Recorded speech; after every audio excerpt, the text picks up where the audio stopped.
Jesus.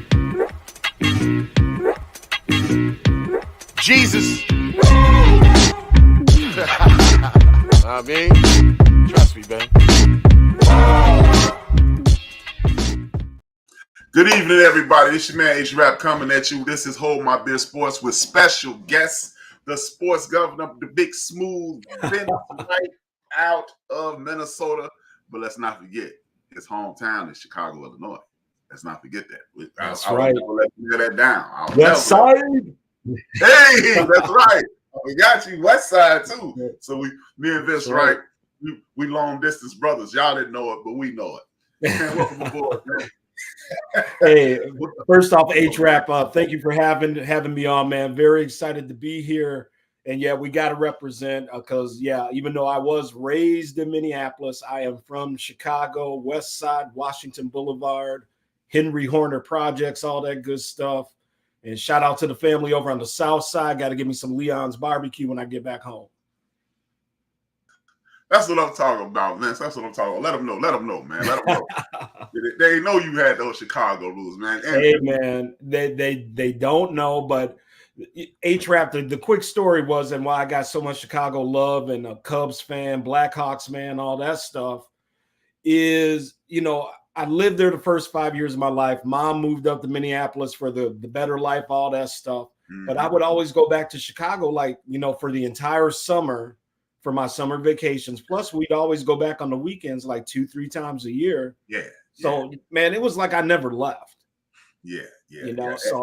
Chicago, man, is always going to be home, and that's all I can say, man. You know what I'm talking about. Oh yeah, most definitely, man. No matter how far we get away from Chicago, we are. And the funny thing is, the thing that galvanizes Chicagoans more than anything is the food, man. Everybody, man, the violence and the gang activity, and this and the chaos and the Windy City and all that nonsense. Right. The food galvanizes the city, man. Everyone loves the food. Deep dish pizza, thin crust pizza, Nick and Vito's. My personal favorites for deep dish is Pequod's. But man, just Al's beef. Yeah, exactly, man. I mean, about that. Yes. But I mean, you know what it's like, man. You can literally walk to any corner in Chicago and you're going to get food from around the world, depending on the neighborhood you're in. It's going to be good. And the problem is it's cheap. Yeah. So, you come home from work, man, instead of cooking, it's real easy to jump in the H-Raps on the corner, man, and give me a burger and fries and a drink for under $10. But then, you got to be careful too, because then you start looking a little portly like the Gov and like that SNL skit, the Bears. Yeah. Right. Yeah, Exactly. Yeah, man. Sausages. Hey, man, that's where I went from my playing weight 180 to 310 at one point in my life. Yep. I hear you. I hear you. But the food is so good. And it's the one thing that brings everybody in that city together. Oh, yeah. Because, man, you don't get no much better food than Chicago, whether you're over in Greektown, Ukraine room over in Little Italy's my personal favorite for Italian. But, man, anywhere you go in the city and the suburbs, too. I mean, let's not, got to give love to the suburbs. Man. Because that's the thing. When you got big city suburbs, it's just a big extension of the city. Exactly. So, you go over the Oak Park. Exactly. You can get some good grub over there. You just ain't dealing with Applebee's and Chili's and all that stuff. Yeah. I don't even understand how Applebee's and Chili's stay open in Chicago, to be perfectly honest with you, because it's so many great places to eat. There's so many different, as you stated. And then since you left, like when you lived here, Randolph was a hellhole. It was, that's where the prostitution and drug dealing. Now Randolph has remember when we were younger, they had the taste of Chicago. Now it's a taste of Randolph. Oh. From Randolph and Halstead to Randolph and Ogden, there are at least about 35 new restaurants. Nice. Of all different cultures. Man, that's what I'm talking about. You got the Chop House. You got this Middle Eastern place. This is fancy Middle Eastern place. I mean, you got all different types. You got vegan places. You got juice bars. You got juice grocery. You got vegan grocery stores. It's insane. I'm like you would go back to Randolph and you'd be like, Yeah. you what? Because when we were younger, you just didn't go. You didn't cross Ogden going towards downtown. Period. Right. Between what Lake Street and Yeah. Van Buren, from Ogden to Halsted, you didn't touch that area unless you had a gun, a knife, a bat. Hey, that's where I came from, man. You ain't got to tell me. I had family over there. When you told me you were from over there, I was like, oh. You know, some of my earliest memories before we get into the sports and them Henry Horner projects, because, you know, if you're dealing with the projects, the elevator is going to be broken half the time. And I just remember as a little kid, my grandmother, some of the first memories I had in life going, don't walk down that stairwell by yourself. Yeah, buddy. Because the lights were always broken, people pissing, crapping, ruin, everything going down in the stairwell. And I just remember, like, when the elevator broke, man, my grandma, and she lived on the top floor, on the 7th floor. So, man, she would, you know, she would literally just hoist me up because she would watch me while my mom was at work. So she would get me after daycare and stuff. And she would run up them stairs. Yeah, man. 7 flights. Just to make sure we got there alive. And you talking about right in front of the band thing, where they used to do the color guard thing. I got a cousin used to live right there, man. I got cousins. We probably crossed paths as young people, didn't even know. Probably did, yeah, exactly. Yeah, my aunt Eileen, God rest her soul, she used to live over there. My cousin Cleo, Alfred, Theodore, Cleo, Alfred, Theodore, and Kim. That was it, man. That was the good old days, man. Yes, sir. Chicago love. Chicago love, man.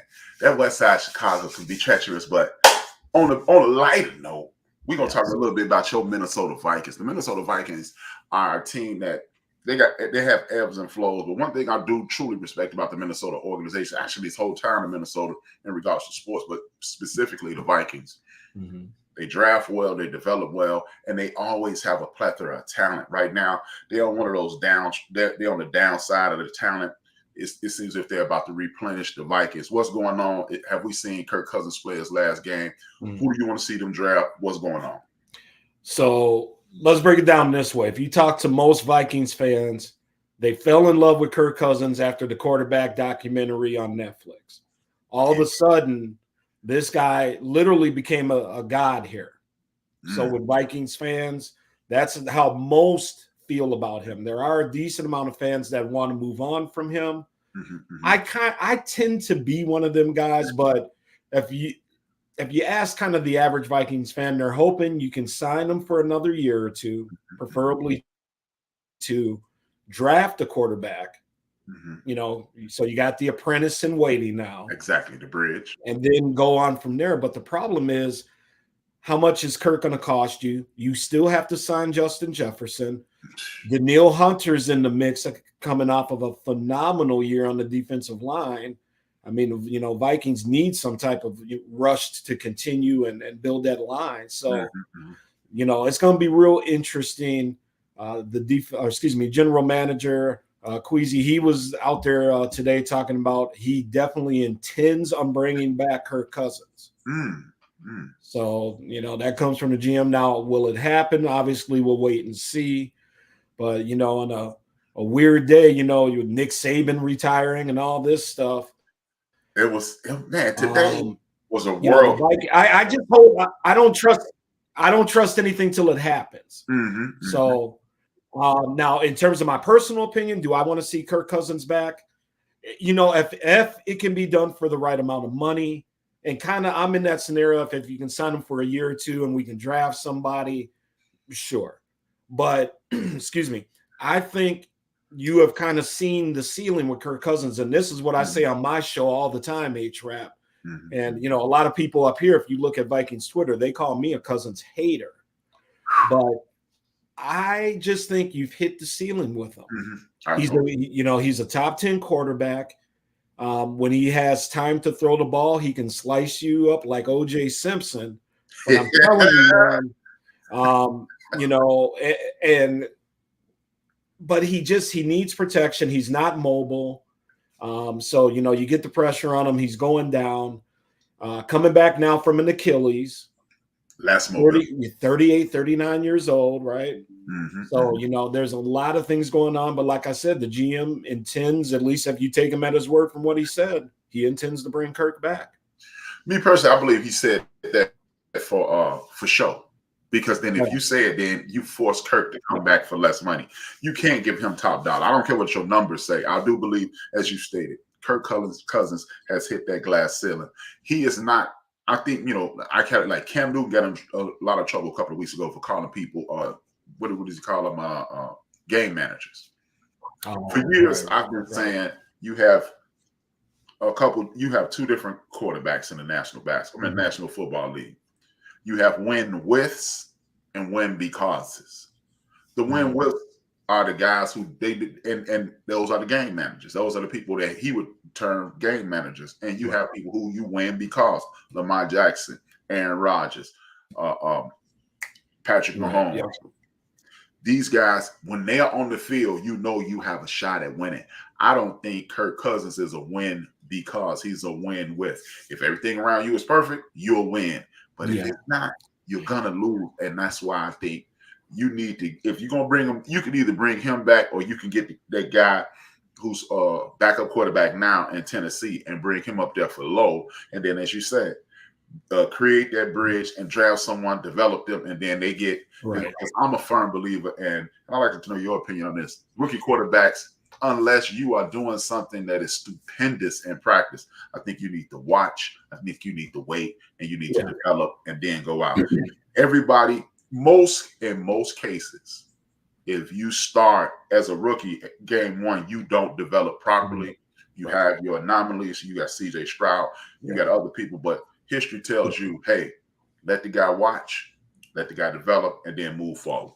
Absolutely. I agree with you, man. But the problem is nowadays, H-Rap, because, me and you come from that old school,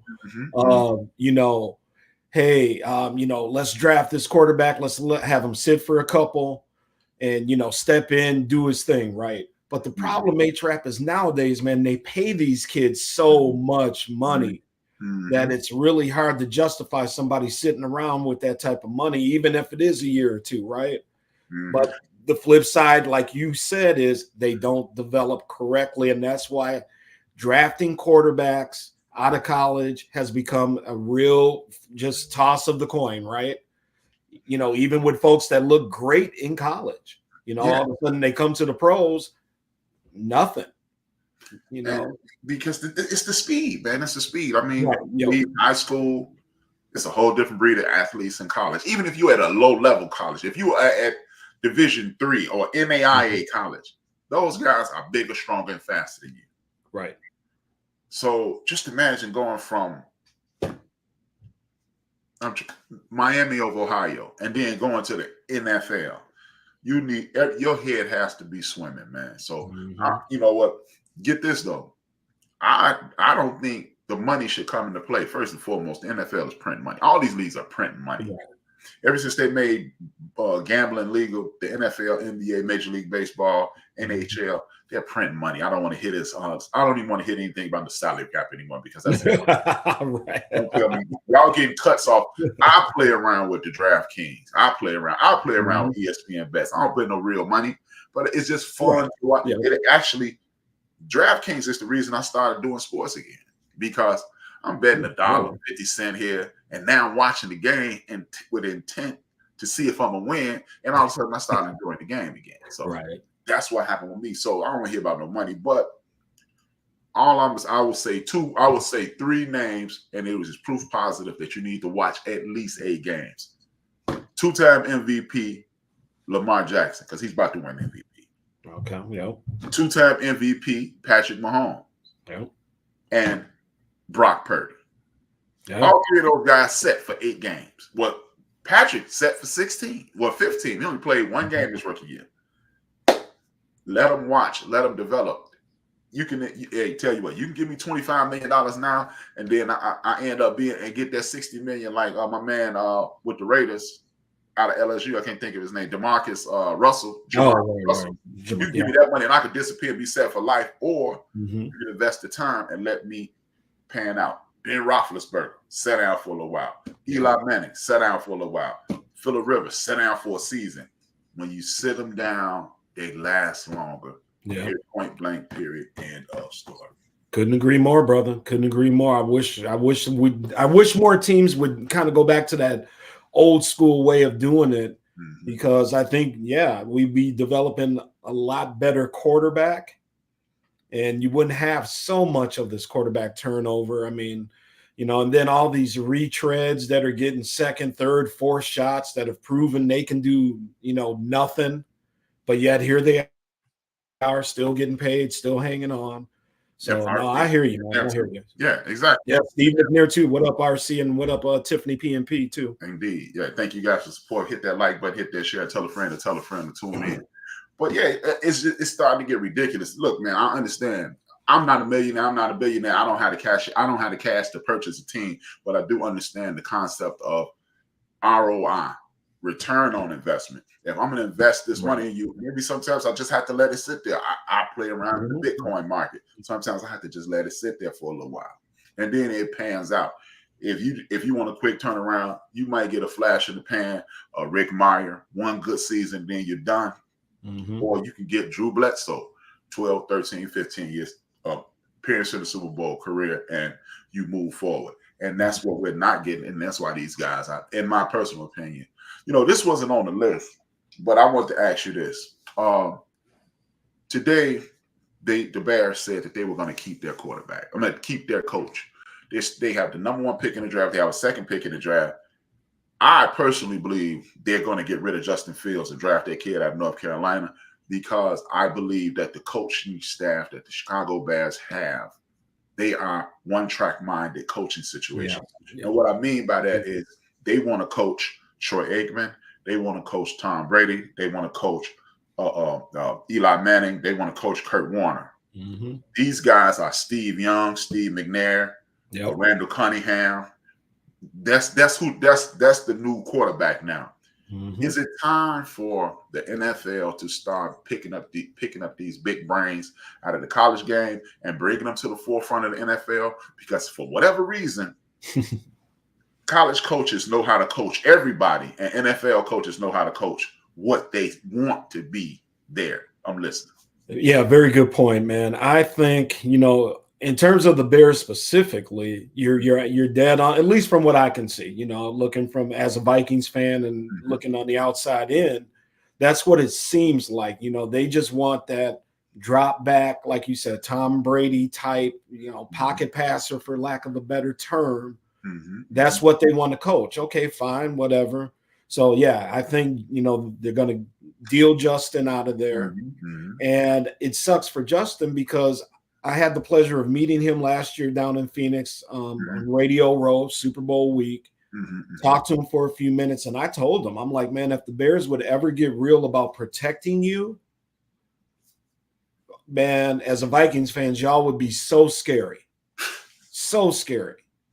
If the Bears were legitimately looking to put, quality wide receivers and tight ends at your disposal, I said, Justin, y'all be killing the division. Destruction. Exactly. But for whatever reason, ownership, and I've heard a real interesting thing on Bears ownership, because, we talk about the Hallis family and whatnot. They seem to be, I don't want to say they're old, but they're very conservative. They seem to be a couple steps behind the times in terms of who they're drafting or the schemes they're trying to put together with these coaching staffs. And I think if the Hallis family is going to continue owning the Bears, and I don't see no reason why they wouldn't, obviously, they gotta get kind of honest with themselves and say, look, we got to get some good football minds in here, because we're the Chicago Bears. We ain't Jacksonville, we're not Houston. We are a legacy team in this league. And and when the Bears are good, it's like people say about other teams, when the Bears are good, it's good for the whole NFL, right? Indeed. People from Illinois are all over the country. Yeah. They're a national team. Like when the Steelers travel and all the other teams, Cowboys, exactly. Yeah. Millions of Bear fans. So they owe it to themselves to get honest about it. And then they got to have some real hard conversations with this coaching staff, because if you're going to keep them in place, man. Now, me personally, I'm with you. we got to do something different because Justin Fields has taken a lot of heat. Mm-hmm. Sometimes he's deserved it. A lot of times, in my opinion, he hasn't. Mm-hmm. And I just love the talent and what the kid can do. Mm-hmm. Now, can you commit to him and then let's put together an offensive line? Let's give this kid a couple wide receivers. Mm-hmm. This and that. I think, I think I heard the stat the Bears' number one wide receiver has less than 5,000 yards, for their career. Yeah. All the time. I mean, just crazy stuff like that. Bears are just, 1920s, run them over. Red Drain. George Dallas, Vince Lombardi, Rockney and Notre Dame, right? Yeah, man. So they got to get into the 2020s with the Chicago Bears. But yeah, man, I would really sit down ownership and really question them because they're the ones who control it. And see, that's the thing, man. Look, I'm going to touch on a few things that you touched on. It is an antiquated way of running a team. That Sean Salisbury once said, George Halas throws around nickels like they manhole covers. And he got bumped off ESPN for saying that. Mm-hmm. And we haven't seen a whole lot of him since. Because you don't attack, you don't poke the bear. I get it. I understand. You don't do that, Sean. Now, the thing that really annoys me about this situation is this. In my lifetime, 53 years, the Chicago Bears have hired one coach with coaching experience. That was John Fox about 5 years ago. About 3 coaches ago. That's insane. One coach with head coaching experience. At some point, you have to change it up. How are you only hiring people who's never coached before? I understand innovation. I understand we don't want retreads. I understand all that. But what it is you just want cheap coaches. And you have to spend money to make money in this league. Point blank, period, end of story. And again, back to the Justin Field thing. You do not want, we continue to point the finger at the players. As you stated, the all-time leading receiver in Bear history is Johnny Morris. Johnny Morris is I think he's been dead 15 years. Yeah, I was going to say, and most people be like, who? Who? Right. Who are you talking about? And for those who don't know who Johnny Morris is, you know who Frank Gifford is. And Johnny Morris and Frank Gifford were the big things back in the day. Mm-hmm. They were the Jerry Rice and Shannon and Sterling Sharp back in the day. So think about it. This is black and white TV. Exactly. The all-time leading passer in Bears history is Jay Cutler. Yep. Right. Exactly. The greatest quarterback in Bear history is Jay Cutler. So this lets you know. And the final stat that I bring up is this. The last skill player drafted in the first round for the Chicago Bears that worked out, he was the guy who replaced Walter Payton. His name is Neil Anderson. Right, yeah. Props to the Neil. last first round skill player to work. So look, this isn't a mistake. This isn't happenstance. They don't, I believe they're getting rid of Justin because they don't want to pay him that money. And then you bring in what you're going to say is, see, this guy has the potential and this guy can coach this guy. But at the end of the day, you don't want to sign a $240 million check and give it to this kid. You want to take it. You're going to roll the dice again, just like you rolled the dice. And instead of getting Dante Culpepper, you said Rex Grossman. Instead of getting Randy Moss, you said Curtis Enos. How did that work out for you? It didn't. This is the problem in Chicago, and this is why I asked that question, because I truly believe that young man from North Carolina, same place. Your man, what's the last guy they got? He plays with the Steelers now. Sure. Whatever his name. Drawing a brain fart, yo. Yeah. He sucked for the Steelers now, and he sucked for the Bears, and I believe they're gonna draft that young man, and it's gonna ruin the whole situation.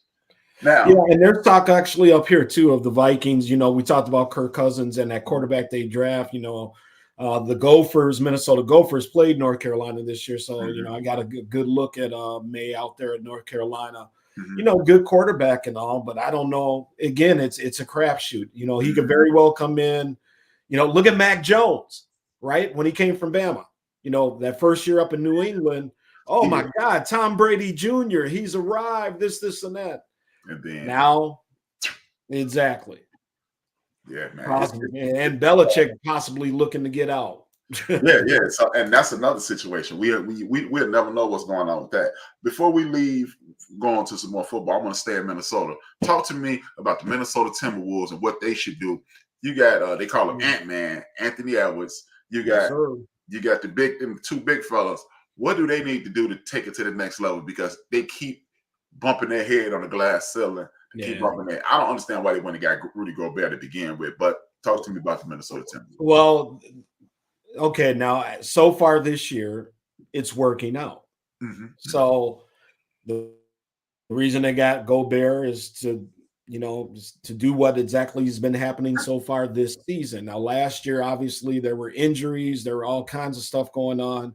Minnesota took a step back from the year before when they made the playoffs also, and it was real ugly. So far this year, the two big men, Gobert, Karl Anthony Towns, playing together very, very well.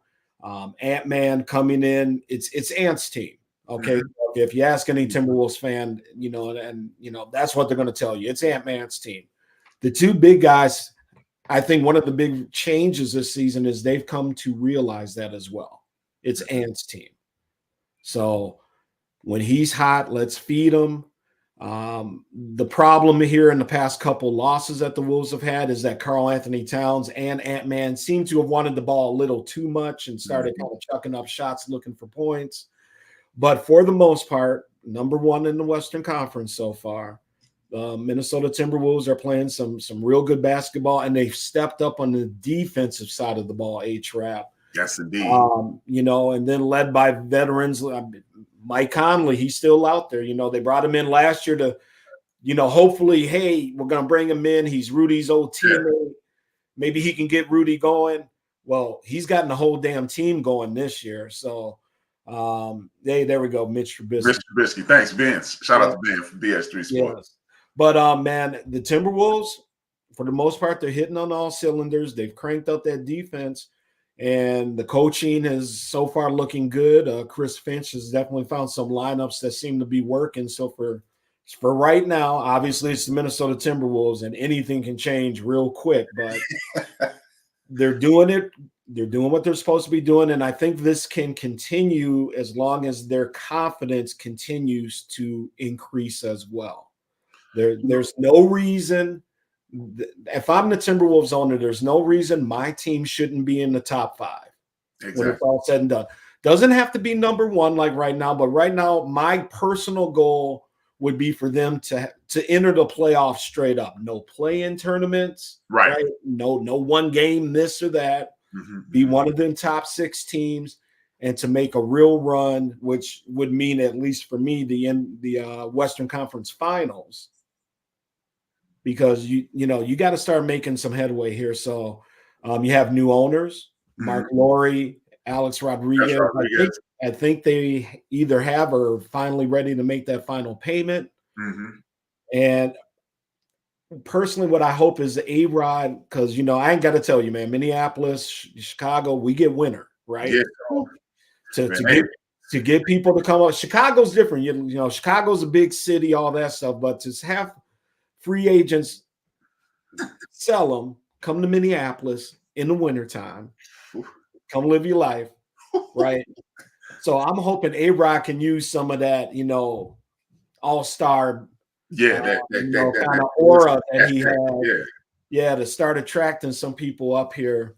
And, hopefully we can start getting back to continuous winning ways with Minnesota basketball, because there's a lot of basketball fans in this state. Mm-hmm. And, Target Center, where they play, when things are going good, man, it's a great arena. It's a great atmosphere to be in. They just got to put the product back on the field, on the court. And so far this year, it has been better than we expected, for sure. Almost definitely, man. This the Ant-Man is the dude, and I hope this whole media blitz, because what tends to happen in the National Basketball Association is this, in my opinion. I'd love to hear your response to it. You get a guy, and if he's not in LA, he's not in Chicago, he's not in New York, he's not in Miami, what they do is hurry up and try to get him out into one of those places. At this point, I'm starting to like what Adam Silver is talking about doing, and what Adam Silver is talking about doing is trying to get the model of the NFL. One thing that the NFL does right, they market the league. They market the Steelers, the Cowboys, the 49ers, the Giants, the Bears, the Packers. They don't market Brady, Montana, Right. Aikman, Emmitt Smith. They don't market the players. The players market themselves, but the league markets the team. And the only way the NBA can, in my opinion, get to a situation to whereas it is going to be a cyclical situation where fans are consistently drawn in, almost like gravity to the earth to the bringing in like right. Stop moving people to New York. Stop this whole concept of small market again. Once you add in DraftKings, once you add in market share and things, and then ESPN paying $1 trillion, CBS and Fox and all these people giving them all this money. You got Hulu paying a whole boatload of money. I don't want to hear this stuff about small market anymore. You guys need to learn how to market. The second question is, if you could add one of these guys who's teetering on the end of his career and he may have a heavy contract, but would you bring one of those guys in, like a DeMar DeRozan, like another one of these guys to Minnesota to ensure that you get to the conference finals? I like DeMar DeRozan, but for the most part, I think they'll always be looking to add the piece and all this, as they should.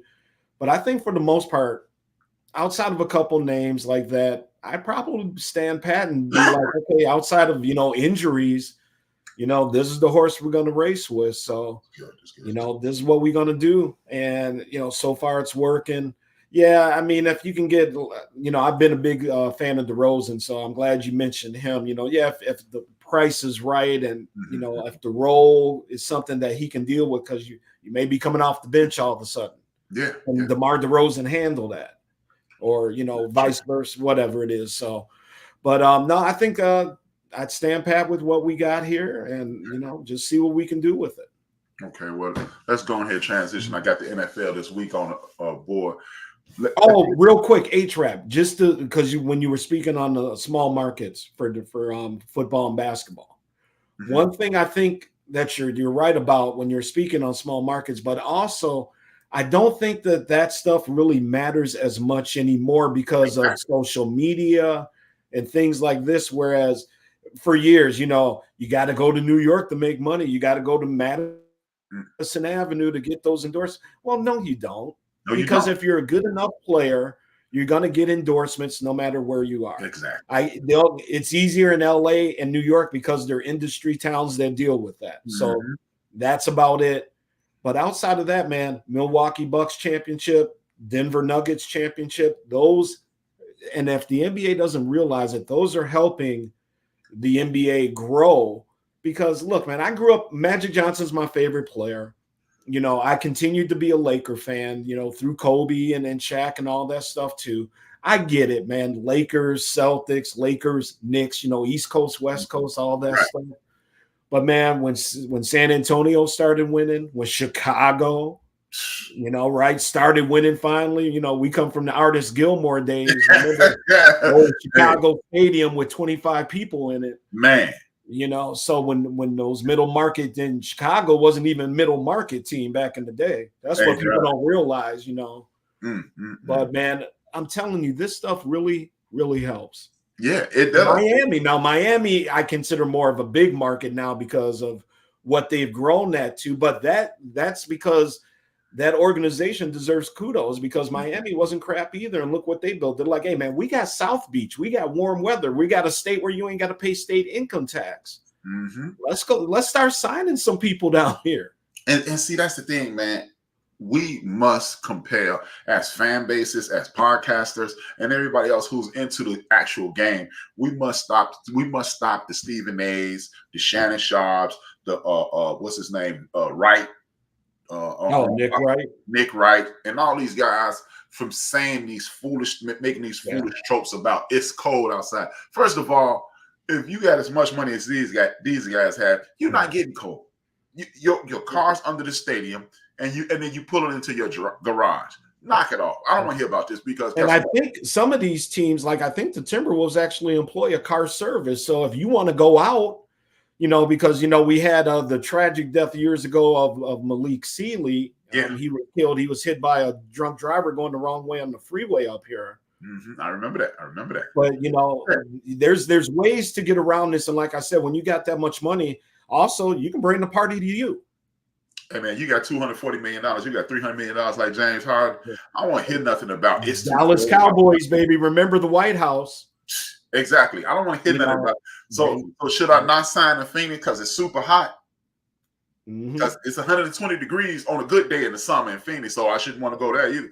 We have to stop these foolish tropes, and we need to start pushing sport versus pushing narrative. So you see, Stephen A can easily get to New York and he'll enjoy himself in LA and he'll enjoy himself in South Beach because, like you and RC is saying, hey, we remember when the Bulls were trash. When Quentin Daly was on the team and Gene Banks was the best player on the team and Orlando Warriors. See, people remember the Michael Jordan era, but it was an era before Michael Jordan, the Bob Love era, up until Michael Jordan that the Bulls sucked. So I don't want to hear this. And now they're target location. I mean, their target destination. Now that we finally got the stink of Michael Jordan off us, and that was a good stink. But no one wants to follow up the greatness of Michael Jordan because even if you win 2 championships, the first thing people are gonna say is you didn't win 6. Exactly. No. And people, that's the thing about the Tom Brady, the Michael Jordans of the world. They were anomalies. That's just it. They were awesome players, but they were also in awesome situations. So I don't want to hear all this. Oh man, you should have won. You're 6-0.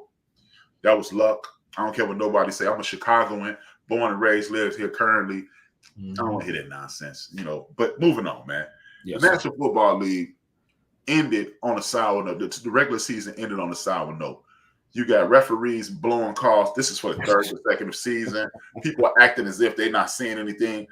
The sad thing is, again, the National Football League is printing money. They get money every time they turn around, whether it's Hulu, whether it's Amazon Prime, whether it's NBC, CBS, ABC, Fox, and a myriad of other ways. Why is it that this is a league, or why isn't it that more people are coming out and saying, how do you have part-time refs to do a full-time job? Talk to me about that, man. Man, we've been talking about it for years, H-Rap. Pay these guys some money, make them full-time employees in the off-season, just like a continuing education with if you have certain licenses and stuff in your job, you got to, go study and then take a test every couple years and all this stuff. You got to do the same thing, man, because the past 2-3 seasons in particular, I have never seen it as bad as it's been. Basketball, football. But, to keep it on the football side, man, you have to make them full-time employees because a lot of these guys have regular jobs, just like, some of these dudes are like lawyers and stuff, out there running around. But here's the crazy thing, Vince. They are paying them. They're paying them $300,000 or $400,000 a year to do. This is your part-time job. You make $250,000. Yeah, you're right. Yeah, no, that's true. That's true. So why not just pay somebody $250,000 to do this? But see, you don't want to pay for benefits and things. And it's capitalism. But isn't it amazing? The NFL with all that money. I mean, they had us watching a playoff game on Peacock last weekend. I mean, when is enough? Now, I'm kind of ripping off a couple of the sports shows that I've listened to the past couple of days because they talked about this exact topic. How much is enough, man? You got us going to Prime. You got us going to Peacock, ABC, NBC, the regular channels we've kind of all grown up with. Then you got to do sports packages on cable and all kinds of craziness. YouTube, YouTube TV. I mean, I don't know, man. All the money that they got coming through them coffers, when can you give the fan a little break is all I'm saying. And here's the sad part, bro. This is how this is what I'm blaming us, though. Going forward, I'm blaming Vince Wright. I'm blaming H-Rap. I'm blaming Chief Rocker. I'm blaming Jungle Brother. And every other, I'm blaming Shannon Sharp. I'm blaming everybody, the Pivot, and everybody else who has a sports podcast on Earth. I don't care if you got 1 subscriber or you got 1 million. We need to start talking about this. We need to start informing the fans. See, we don't have an allegiance to the National Football League. We're not putting up statistics because, they charge it. Look, this is how much money they're making. They're charging Fox, ABC, NBC, CBS, Fox, Prime, Hulu, Peacock, and YouTube are all paying them. But guess who else is paying them? Yahoo, and every other. The NFL is charging fantasy football outlets to use their stats. Right. Stop it. It's on us. I blame us. We need to be on Twitter. We need to be on Instagram. We need to be everywhere and say, hey, why is this? Because if I'm buying T-shirts, if I'm buying hats, shirts, underwear, hoodies, wristbands that say NFL, I'm going to need you guys to give us the best possible product out there. But what we keep doing, we keep acting like sheep, running to the TV again and again. Oh, every week, man. You know, we sit there, we complain about it, but it's all that money that keeps coming in. That's why they don't care. They still getting paid. Exactly. You know, and so I agree with you, man. They got to find a way to get full-time referees because, you know, some of these calls, man, it's just BS. I mean, it's so blatant. And then you sit and wonder why all the conspiracy theories folks are out there talking about the NFL's rigged and this and that. Well, when the nose of the ball is, you know, ain't matching up with the first down marker, it ain't a first down, but then they come out and call it a first down. Right. And then you got we can't review that. And then, right. Yo. And but even though, let me talk about that for a second. I'm sick of instant replay. Look, I understand that we want to get as many things right as possible. And when you got something insanely egregious in a big moment of a game, let's review that. But all this, every time is a missed call, look, knock it off. Yeah. Please stop it. We don't have to review every single solitary play throughout the game. I got a friend. He used to co-host with me when I just used to do in the bench. He literally said, well, they need to get him 100%. I said, your doctor don't even get 100% of the things right. But NFL should. I say, so your life is less important than the game? Look, man, I get it. We want him right, but guess what? If you this is how you fix it. Start grading these refs, and just like you grade players and rank players, rank the refs. And that's what we need to do. Supposedly they do that, though. It's just nothing ever happens with it. Right. I mean, that's like, you know, that's like, hey, don't sock that guy in the eye. God's gonna get him back. Right. No. I'm gonna sock this guy in the eye. The refs of pro football need to be socked in the eye, and that's you know, metaphorically speaking, of course. And this is why I'm in this. That's why we're in the situation we're in now. We you know, conspiracy theories. People are going to start walking away from this game. And that's just the end of it. We thought it was going to be the concussion thing, but when she started thinking it's fixed, because I heard somebody say, it was on Gilbert Arenas' podcast today, even though it was Rashad McCants, who I don't have a gigantic opinion. Either do the old Timberwolves fans he used to play. Sign me up for that. But he was like, he made this statement. Ever since gambling started, you see all these funny plays, and that's the problem. When you start questioning the integrity of any sport, you are going to get flambasted. And that's it, man. And, you know, we can talk about Rashad for a myriad of things, but he ain't wrong there. And that's the problem, is that people are really, you know, feeling that way. I got a friend, one of my best friends I grew up with.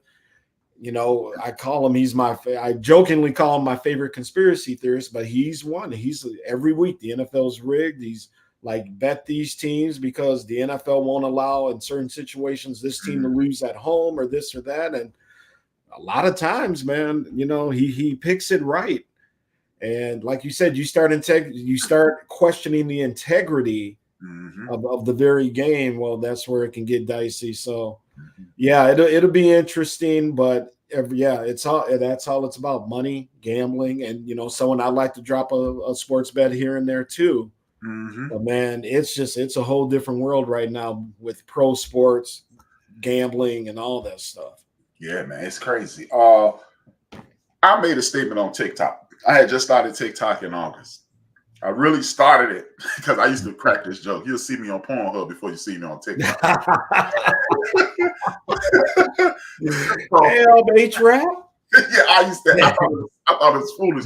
But then my son downloaded the app for me, and I'm laughing, and then I was compelled in August to make a statement. So I was like, and I did it, and I got like 2,700 hits on it. And I was like, and again, that's what pushed me towards doing sports again. But here's the thing: I made the statement in September. This will be the year that running backs will get their redemption. We've seen this coast to coast, border to border, that the running back is if not the most important, he is at a minimum number 2 behind the running back. What are your thoughts on running backs getting paid and the resurgence of the running back in 2023, 2024? Well, I definitely hope they get paid and get the due that they, deserve. The problem is that there's been so much success with backup running backs, fill-in running backs, that it then created a narrative that you can just put in anybody and it's going to work out. Case in point, my Minnesota Vikings. Dalvin Cook, look, Vikings fans, some say, hey, good running back, fumbles maybe a little bit more than I like, or this or that. Well, we had a great backup with Alexander Madison. Didn't work out. Here's the thing. I did the research on my own, and maybe let's just say give or take 5 people. Right. I went from the merger, 1968, up until this year. You know how many running backs who we would call franchise backs have been drafted? 32. Yep. And 55 years, 32 guys. So to say, when people make that argument, I think that's a lazy argument. Oh, well, you can plug in anybody. We've been plugging anybody since the creation of the National Football League. There have been very few people, but if you are going to win consistently, the teams that have won the most consistent winners have been teams with a big-time running back. Tom Brady is proof positive of that. Tom Brady had Smith out of Buffalo, and he was helping them. Smith and Falk, they're not franchise back, but they were backs, but they were excellent at their job. When we can go chapter, book, and verse, we could walk through the entire league. Every time somebody had an extended period of winning, they had a big-time running back. It's time for the NFL to stop playing. Yeah, and then that's the thing, too. So, like I said, Vikings let go, and I was just looking over here as I was just trying to look real quick. So it looked like Alexander Madison for my Vikings had 700 yards rushing last year. Now, that sounds all right, I guess. Yeah. But, when you were taking over the reins and given the reins, from a Dalvin Cook, and the whole reason he got the job is because last year he had almost that same amount of work in half the time. I mean, he was running all over the place, and people were like, yeah, I think we might be ready to let Dalvin go. And then we see how it worked out to the point where they were signing people, throughout the year and trying to get it to work. But yeah, man, it's been very interesting, the plight of the running back, because now they got boxed into a narrative that they don't matter. And colluding with the owners in terms of now we're not paying them. The owners collectively saying, we're not going to pay them. We're just not going to pay you.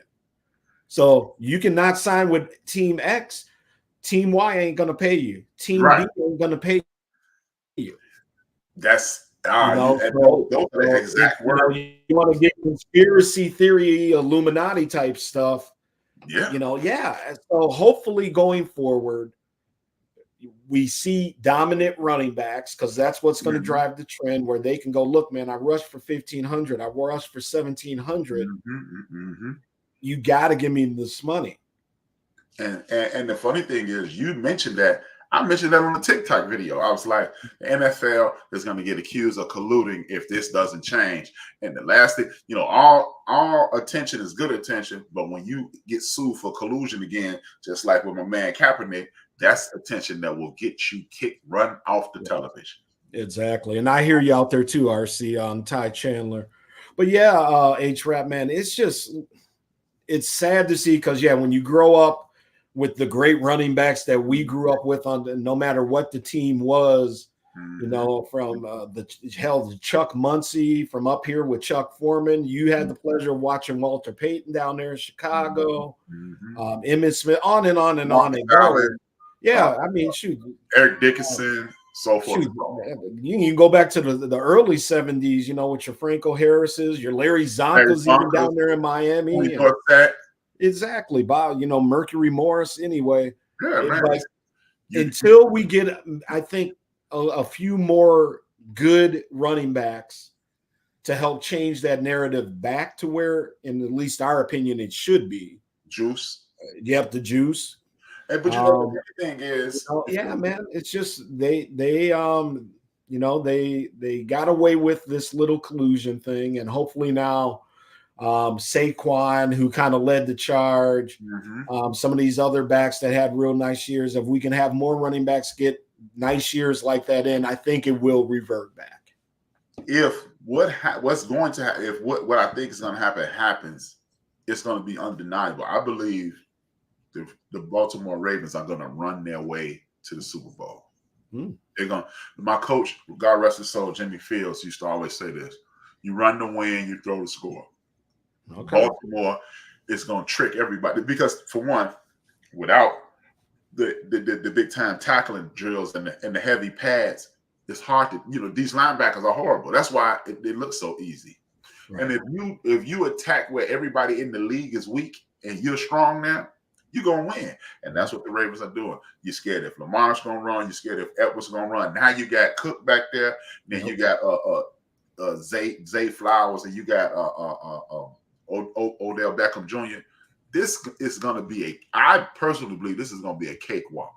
I believe they're going to punch people in the mouth all the way to the Super Bowl and win the Super Bowl, because I don't think the 49ers are healthy enough to beat anybody.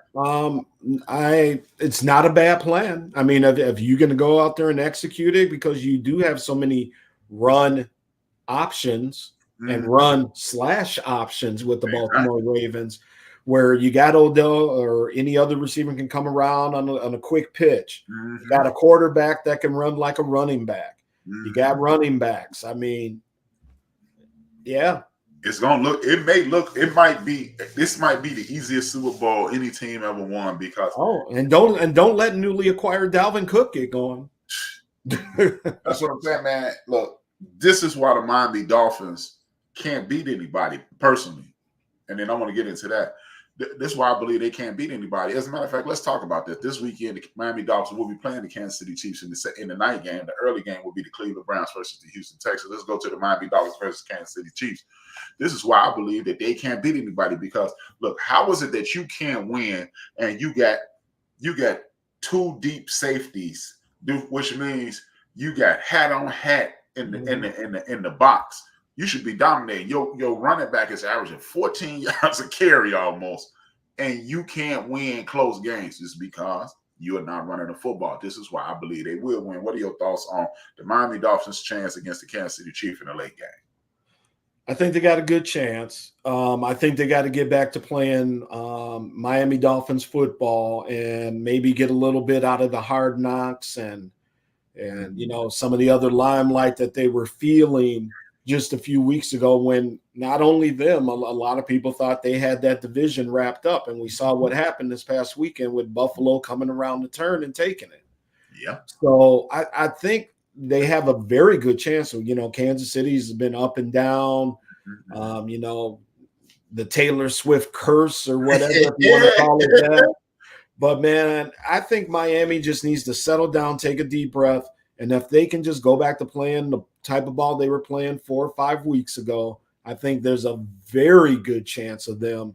And I don't think it's actually that much of an upset this year.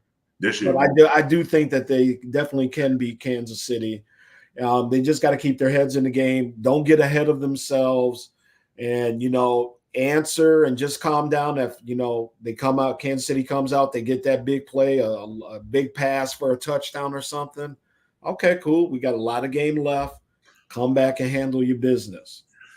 The reason I believe that they don't have a snowball chance in fish grease is this: it's going to be like 12 degrees outside. Oh, that's right. That's right. I forgot the weather. Scratch. Yeah. It's that Midwest cold or something serious. And I say this, being a former DB, I used to always say this: you can run a 4.2, I run a 4.5.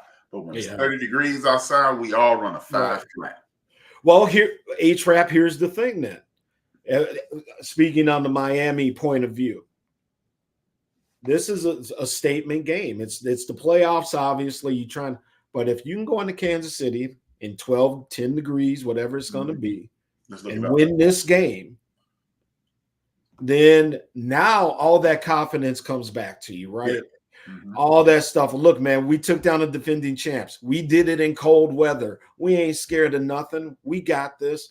That's what Miami needs to do. So the only hope they have is to come out in that game early and have success and keep that crowd out of the game.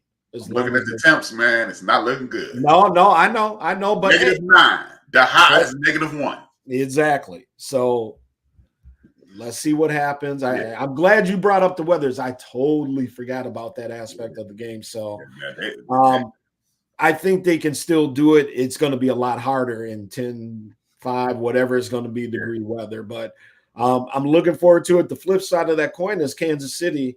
They got to come out and find a way to play Kansas City football, right? Yeah, Butterfingers, man. Butterfingers. Like RC was talking about, their defense question marks at times, and next season too, they gotta get a Tariq Hill back on that team. They got to get a baller wide receiver and stop relying on Kelsey all the time for your passing as well. If you got a big sludging tight end, you need somebody to take the top off the defense. Otherwise, you can have Mark Bavaro backed up by Tony Gonzalez, backed up by Shannon Sharp, and it's not going to work for you. Right. Yep. Nope, I agree with you. And Gronk on the other side, you're not going to get deep. You're just going to wait on them to catch the ball and pop it. Hey, this next game is, I call it the Eli Manning, in my opinion. It's the Cleveland Browns, the old Ravens, with the original Ravens versus the Houston Texans. That's an interesting game to me. I call it the Eli Manning game. Eli Manning is sitting at the house with a pen sticking in Joe Flacco guy. The reason I say that is if Joe Flacco fool around and win a Super Bowl again, in my personal opinion, that destroys Eli Manning's abilities to get into the Hall of Fame. What's his argument then? And Joe Flacco would say, I got two. Eli's got the name, man. He's getting in the Hall of Fame, whether we like it or not.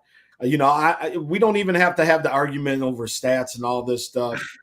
The 2 Super Bowls, the just good enough stats probably, and plus taking down the undefeated New England Patriots, which is obviously his creme de la creme. Yeah. This is cherry on a Sunday. It's definitely exactly. So, unfortunately, if you're not a fan of Eli, he will be in the Hall of Fame. Like RC saying, Jim Plunkett has 2. Yes, he does, and he's still not in. He's still walking. But his last name is Plunkett and not Manning. Yeah. And you see the NFL is totally in bed with the Manning brothers, the whole Manning family. Yeah. And so far right now, they trying to get Arch going down in Texas. Yeah. And even as though he's the backup, there's that picture out there from the championship game of their starting quarterback with nobody around them at the press conference, and everybody's around Arch Manning, even though he ain't playing. Yeah. So, homeboy out of here. I had a texting on the show last week, guy from Texas named CJ. The first thing he said, put Arch Manning in. And I was like, yeah, see? Exactly. Because they've been given this narrative. And listen, I don't know Arch Manning. I didn't follow him in high school and this and that. I got nothing against the kid. If he can ball, go out there and then do your thing, and then good things will come. But, the real of it too is, his last name is Manning. By the way, he ain't the only kid with a famous father and he's following. Look at Bronny, right? I mean, on and on and on it goes. But, the thing is, man, when you're a Manning at this point in life, as Doug Stewart and them used to say, sugar, falling from the sky, that's the Manning family right now, man, because, they all over TV, they all over this, they all over that. And that's the thing. Yep. As RC said, he came in against league MVP Ron Jaworski, then he came back against the big time Redskin with the Diesel, and he won both those Super Bowls. That should have been that's a resume to get you in, especially at the beginning of his resume when he was with that putrid New England Patriot team. Again, people they don't know, because ESPN only shows you highlights that they want to program you to. Yes, we remember the Andre Tippett and the pre-Andre Tippett, the Sam Bam Cunningham, when they were horrible. And Jim Plunkett was part of that lineage. Yeah, So, that's the thing. It's what have you done for me lately? exactly. And in today's sports media with the younger set, they just don't know, and they don't want to go back and look at the history or compare the eras. And that's why we're always getting this who's greater, LeBron or Jordan, or just every time you turn on a sports show or a sports TV show, a top 10 list or who's the Start GOAT one, at bench this. one, cut one. Exactly. Who's the GOAT at that? We can have a whole bunch of GOATs, Right. is what I'm saying. LeBron played in a different era. LeBron's a different player than Jordan. Different I think Jordan is the greatest, but I mean, oh well, it's right, not right. that big of a deal. We got we got a whole league of guys to talk about, and we continue to talk about. Rest in peace, Kobe Bryant, LeBron James, Kobe, and Michael Jordan. I'm sick of it. It's just we do that in boxing too. Yeah. We don't want to let Muhammad Ali down. We don't want to let Floyd. We want to bring Floyd Mayweather back to fight Pacquiao. Boy, I wouldn't watch that. I wouldn't watch that in my living room. Man, don't even get me going on boxing and kind of where this stuff's been trending with the Jake Pauls, these exhibition fights. But again, it's all money. When Floyd fought what's his name? Oh, I'm drawing the blank for it. Conor McGregor. Yeah. Now, hey, props. Conor tried to do what he could do a little bit, but I mean, come on, man. I mean, I don't know. It's just stupid. It has become a joke, and then and then the sad part is, peers like me, you, RC, we get caught looking like this, and then we sound like we're bitter old men. Get off my lawn. Get off my lawn. Yep. But you know what? I'm gonna stand on that, man. I am too. I'm gonna do it. I'm gonna be get off my lawn guy. Hey, man, I'll be on the porch right there with you. Yeah. Because like RC, I see he's talking about Jim Plunkett in the chat room. If people would just go back and do a little research on Jim Plunkett, he'd probably have a lot more Hall of Fame votes right now for his story, for the journey, the journey, dealing with issues and substances and this and that, and coming back, like we said, to lead that Raiders team to a Super Bowl and to become a stellar quarterback again. That's what people got to focus up on. But again, it's just all highlights and you've been mossed and you this and all this stuff. I'm so tired. It's just we don't talk sports anymore. And that's why I asked you on, and then we got Trey from Bob Shaw Sports.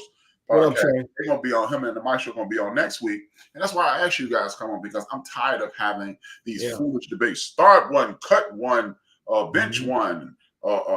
Right, yeah. Top 5 lists. How many top 5? How many top 35? How many top 100? Look, man, I don't like hot sauce. That don't mean hot sauce is nasty. That just means I don't like hot sauce. Right. And if we're gonna talk about teams and things that are being put in front of us, let's have that conversation. But who you like, nah, man. And who do I like? That's just like saying this is the best looking woman I've ever seen in my life. But who's the best woman? Right. Yeah. It's two different things. Apples, oranges, all that. Yep.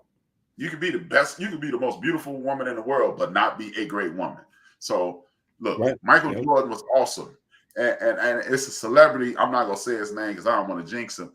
It's a celebrity that I am in me and him DMing each other right now.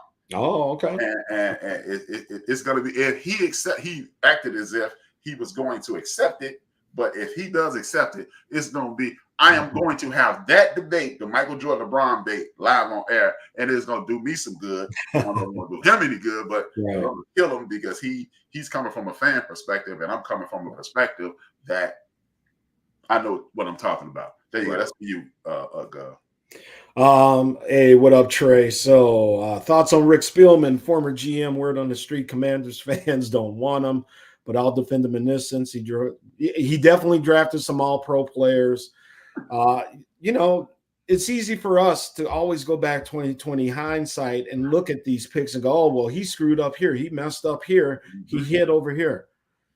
listen, man, he is probably no worse than a lot of other GMs out there.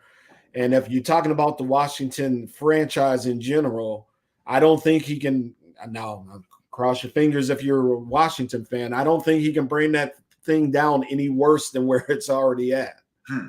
So yeah, he's probably inking to get back into the game, and he was a decent general manager. He had some misses, he had some big time misses, he had a couple of things where you were scratching your head, but if we got real with it, we could probably say that about a lot of GMs out there.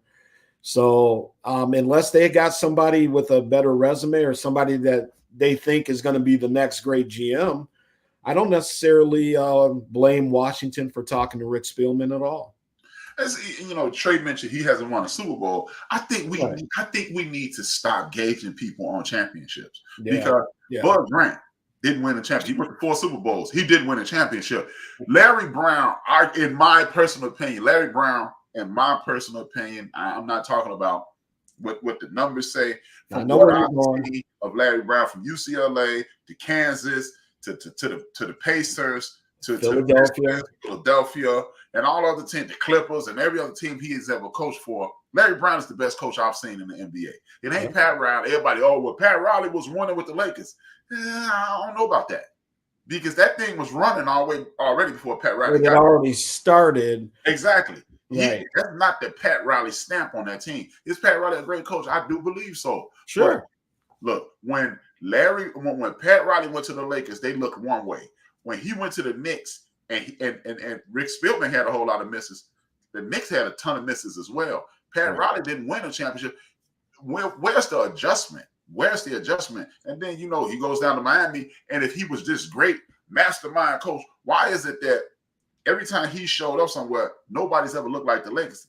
Mm-hmm. But don't get me wrong. I understand you got this one guy, this big 6'8", this 6'9" point guard, who's a freak of nature, who helps him be something else, but he's never had anything that looks remotely like that Lakers situation. But over here on the East Coast, he's had 2 teams that look exactly alike, and they kept falling short until you get Wade, until you get LeBron. So now Trey won't like this, but as I lean in here to the camera, the New York Knicks, in my humble opinion, back in great teams, and obviously just as a sports fan, it was a lot of fun to watch them and the Bulls and them and the Heat, and Morning and all them teams battle. But I thought the Knicks got kind of caught up in what I called bad boy-itis.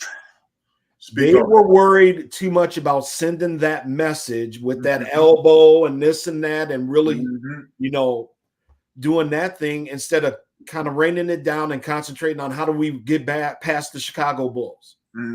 How do we win this series?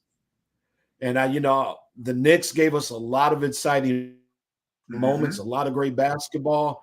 It's one of them franchises we were just talking a little bit ago. They're one of them friends. When the Knicks are good, it's good for the NBA, right? Exactly. New York City, but and Chief pops on ironically right in the nick of time. Whatever we're talking about these Knicks, but I just always felt that them Knicks were worried about kicking Jordan's ass and kicking Scotty's ass more than actually trying to beat them and win the game. And again, they got caught up a little too much in the posturing. John Starks, Oakley, all of them. They were worried about being tough guys, while the Bulls, okay, we took your shot. Now we're gonna finish. Now we're gonna play. And you know what? That's the thing. It goes back to the thing that we spoke about with the narrative. The narrative was the Pistons will beat you to death. Nah, the Pistons will elbow you and cheap shot you to death. But when it came down to it, they were executing like the Celtics were doing before them. Right. So, I'm gonna throw a lot of cheap shots at you. So we're gonna play this from the neck up, because now you, instead of playing basketball, you waiting on me to throw the next cheap shot, and we done pick and roll you and pick and pop with Bill and Bill, and we done dropped it down to Buddha elbows, or we done put Isaiah, Joe, or Vinny, and they just shot you out the gym. And nobody remembers that, because everybody wants to remember when they did shake Michael Jordan's hand. That's why it skipped over New York, man. Exactly. Boston, Detroit, Chicago. There's no New York in there from the 80s into the 90s because of that. Yeah, I mean, people don't realize, and we talk about us being old, them Boston Celtics teams and all them players will sit down and tell you, boy, they were some of the dirtiest mofos in the league. Danny Ainge.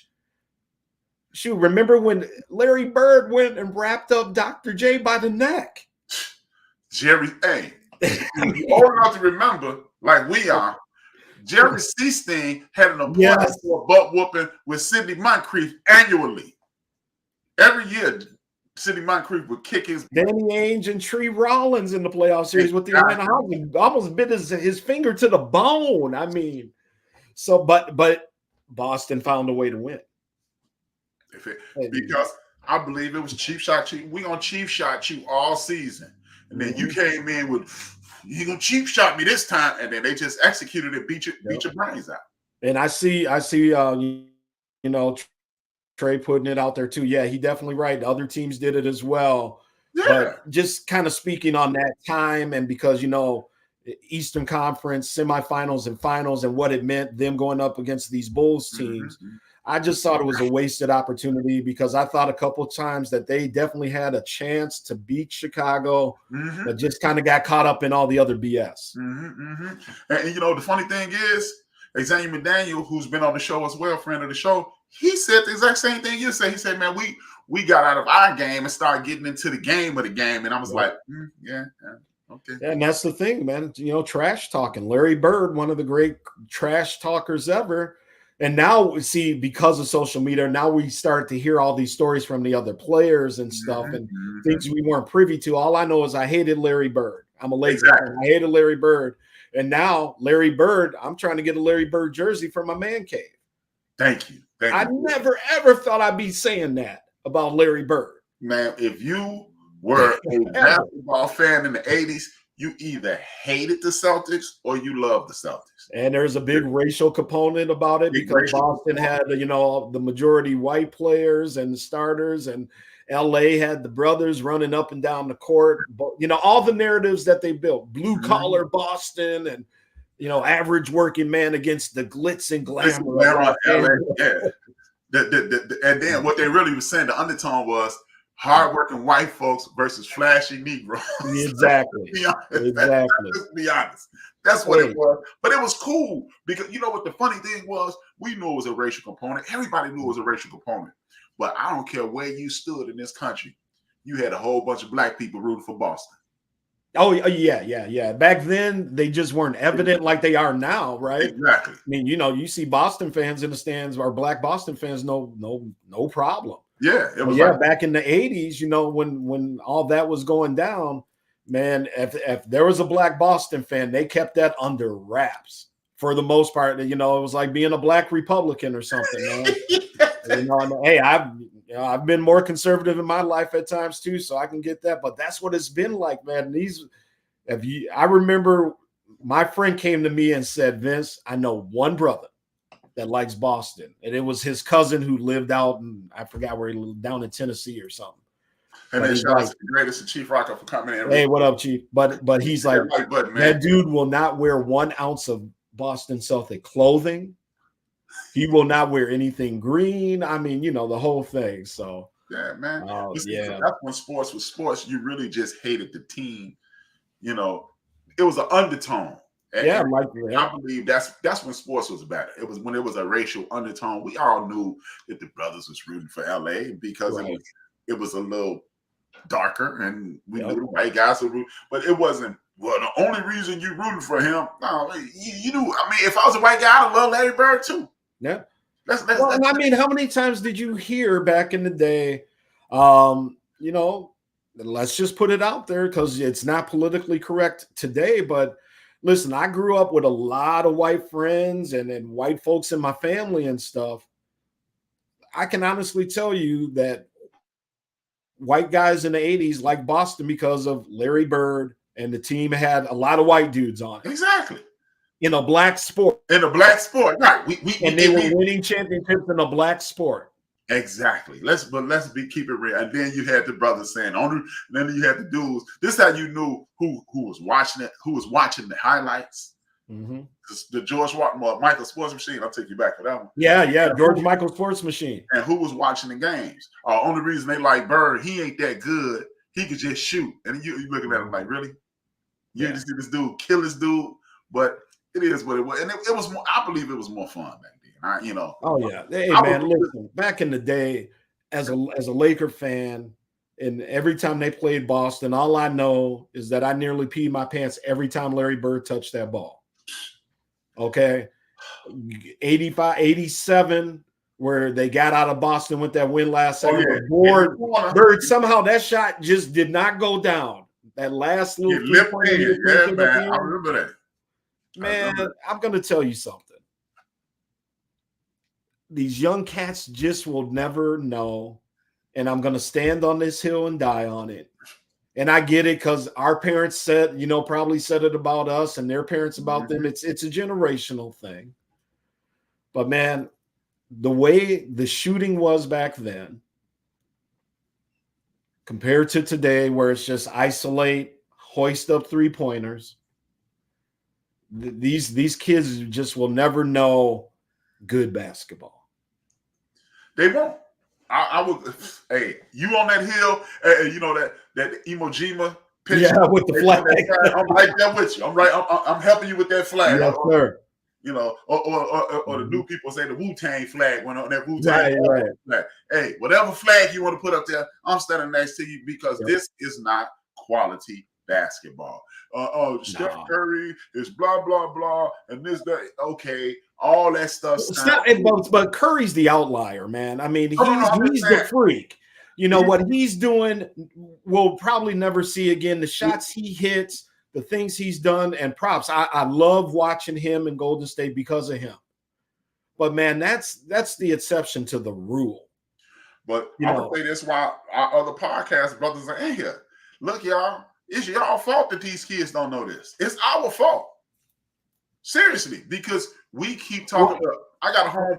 Hold up, A-Trap, and I'm sorry, man. I don't mean to interrupt you on your show. It's partly our fault, but you got to remember, man, these young bucks nowadays, they're really not trying to hear a lot of this stuff either, though.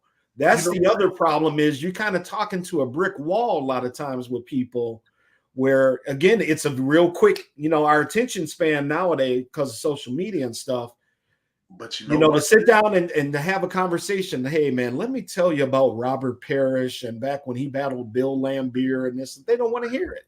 I'm gonna give you some pushback on that, Vince. Okay. Because, and that's what I was just about to say. Everybody always write these young people. They don't want to listen. This one guy said, "Man, we've never seen this dude." His name Brian Cook. Big up to Cook. He might be watching. Cook told me he's a young cat. He said, "Hey, man, we've never seen anything like Kevin Durant, a 6'9", 6'10" guy who could score from any place on the court." I said, "Yeah." I said, that's interesting." He said, "So you trying to say what he got? He was ready. He was ready." Right. I said, "This is what I want you to do." I said, you got YouTube on your phone. I want you to look up Bob McAdoo. Right. The next thing I saw on his social media feed was, "Man, check out Bob McAdoo." Right. So we don't put the effort into it. And maybe we need to stop talking at these young people and start talking to them. Just give it to them. Okay. If I sit it out there in front of you, now you have the option. Then when you bring it back to me, okay, did you look up old boy?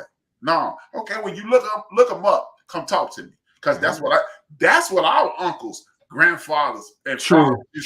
Yeah. They wouldn't argue with us. They'd look at us like, "Well, you don't know what you're talking about. Well, look this up." And then we would have to look into it, and then it was a different situation. Yes. So we, as the old, we're old now. We're the old guys. Yes, we are. We have to start and it's easier for them to get it. Me and you had to go look at 50,000 Sports Illustrated and 95,000 articles. They could just go to their phone. Yes. No, hey, touche, brother, touche. That's a very good point. And I will definitely do that in my personal life. But yeah, man, it's good question there by Trey too on Adrian Dantley. But I don't know, man. I just wish that let's just say more youngsters. More youngsters. But you know what?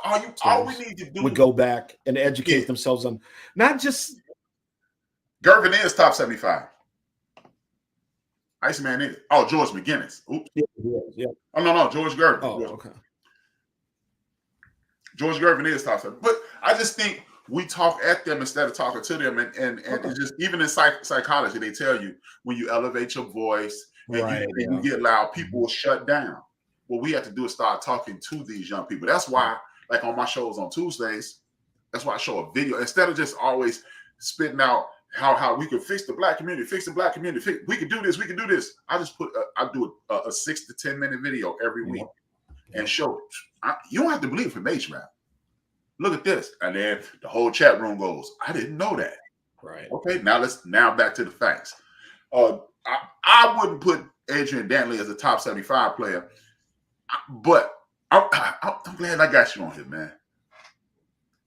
This is controversial as all get out, and people. Before I say it, I rarely clarify these things, but I personally believe Scottie Pippen should have been the top 50 player. Should have been Dominique Wilkins. The reason I say Scottie Pippen should have been the top 50 player at that day, you know, he'd be a top 75 player without a doubt. Scottie Pippen is probably one of the top 5 small forwards in the history of the game. I refuse, like as Cat Williams said about D.L. Hughley, there will be no Scottie Pippen slander on Hold My Beer. But you cannot beat Dominique Wilkins out for top 75 if you are not a league dog. Right. And that's why I say, wait up, slow down. I don't want to hear this. You this dude, Scottie Pippen should have been a top 70, shouldn't have been a top 50. You can't beat Dominique Wilkins, who is one of the few people in the history of the world to outplay Larry Bird in the Game 7 playoff game. I want to hear your opinion. I agree. I don't know, man. It's such a different time nowadays. And I know I keep going back to that, but that's just really what it is. And it's just generational. And that's why I just kind of stay in my little zone. And, you know, I'll say this. I'm very glad we grew up when we did H-Rap. Yes, indeed. In terms of sports. Because of just the way it was. I think it was just different. Just different. So I guess, you know, like you said, talk more to the young kids instead of maybe at them. But it's just kind of a time that I long for every once in a while because things were just a lot simpler. And nowadays it's just so convoluted with sports media and this and that and, you know, the social media aspect and of everything, man. So, yeah. But I agree with you. Adrian Dantley. Now, Adrian Dantley was a dude. Don't get me wrong. Vicious. I don't know. I don't know if I put him in top 75 though. Close. He should be in the Hall of Fame. Is he in the Hall of Fame? Ooh, that's a good question. I'm gonna look him up right quick. But yeah, I don't even know if he's in the Hall of Fame now. The fact that AD is not in the Hall of if he's not in the Hall of Fame, I'm disappointed in everybody because AD was unstoppable. Right. AD was, I think he's a 2 or 3 time scoring champion. He was a cog. He was a major cog in that Detroit Pistons machine. Absolutely. So I'm pulling it up now. 8-time All-Star, 2-time All-NBA, comeback player of the year, rookie of the year, all-rookie team, consistency 2-team All-American. It does not Basketball NBA. Hall of Fame. Does it so? Oh, man, I need some glasses. I'm old now, man. Yeah, me too. Basketball Hall of Fame. It doesn't say that he's in the Hall of Fame. Okay. And he won an Olympic gold medal in the 76 Olympic game, the Sugar Ray Leonard Olympics. And I think, or RC does say he's in. He's in. It didn't say it on that Wikipedia, but if he's in, he's in. And I know the Pistons wanted to give him a championship ring too, even though he had left halfway through that year. Yeah, they traded him for Mark and everybody. You know, he got mad and you know. Yeah. Y'all think Kawhi should sign with the Clippers 3-year extension? Yeah, because he finally healthy. He might as well pay him. Do something. I don't have no problem with him. I mean, the Clippers are off to a great start this year, but you know, Clippers is kind of found a way to do Clipper things in the end, and yeah, I don't know, man. Not Clippering, yeah, yeah, right. They start Clippering. Yeah, I don't know. Kawhi's a great player. You know, they're going to, and also to remember, they're going into a new arena. They finally getting out of Staples, Lakerland, Crypto.com, or whatever the hell it's called. Right. They're going to have the baddest arena in the world almost from the specs that I've seen on this thing. So, they're going to have all eyes, and they're going to be the new shiny toy in Los Angeles. It's always going to be a Laker town. But now is their chance. So, hey, maybe they should look at signing Kawhi and wrapping them up. He did sign. I thought he did sign. I was under the impression that he did sign it. Oh, did he? Okay. Cool. The Clippers just got to put it together on the court. I wasn't, big with them bringing Westbrook out and all that stuff, but hey, so far so good. Tyronn Lue coaching, man. Question: Eric Spoelstra signed a $110 million deal, making him the highest paid coach in national basketball history. This kind of evens the playing field in regards to coaches being overruled by highly paid players. He's getting player money almost. 2 questions. Is Eric Spoelstra the best coach in basketball right now? B, should he receive that money? I'm listening. Hey, if you can get the money, take it. Is he the best coach in basketball? I don't know. I mean, he's top 5. Again, that goes back to what he has been there forever now. 16, 17 years in as coach. It doesn't seem that long, but it is. And he has done a remarkable job. And people go, oh, well, he had LeBron or this or that. Well, that's what's supposed to happen. You're supposed to get the best teams. Like, people used to gripe about Emmitt Smith, setting the rushing record. They still do. And they still do. And I'm like, well, what is he supposed to do? Like run 2 yards and just fall down? Yeah. well, Vince, he had all those great offensive linemen. Well, yeah, you put together the best team. I mean, I don't understand what people are. They're always looking to out-argue or out this or that. Eric Spoelstra can get any money he can get because he's earned it. That end of story. He's won championships. You can argue about should he be the highest paid, I guess. But listen, if the Miami Heat are willing to pay him, take that bag. Hey man, I think he should be because let's be honest, man. Oh, I do too. By the way, if I didn't answer that, folks, yes, he definitely should be. I think he's earned the right to be the highest paid coach, as Chief Rocker just put, in all the sports. The reason being is, look, Pat Riley had a whole bunch of horrible years in between those championships. Look, he had some good years with the Knicks. He went down to Miami, he had some very good years, and then he had some horrible years, and he had some good years. 1 or 2 of those years, he was tanking so he can get Dwayne Wade, and then he was tanking so he can get LeBron. So I'm not going to hold his feet to the fire. But I remember him putting Stan Van Gundy in place, and then went back down there and took the job. And then when they started losing the following year, he went back up to the office and said, Eric Spoelstra, you take the wheel, right? Now, here's the situation, though. Eric Spoelstra has had 1 bad year. 1 bad season. And he's taking teams to the finals that shouldn't even make the playoffs. Right.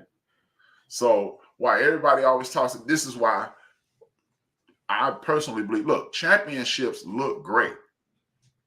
Jordan is the best because he got championships. No, Jordan was the best because he was the best. I believe Michael Jordan should be considered the best player ever. If he'd have won 1 and then won another, and then if he'd have won 3 spread out, I still think he would be equally as great because we didn't see anything like that.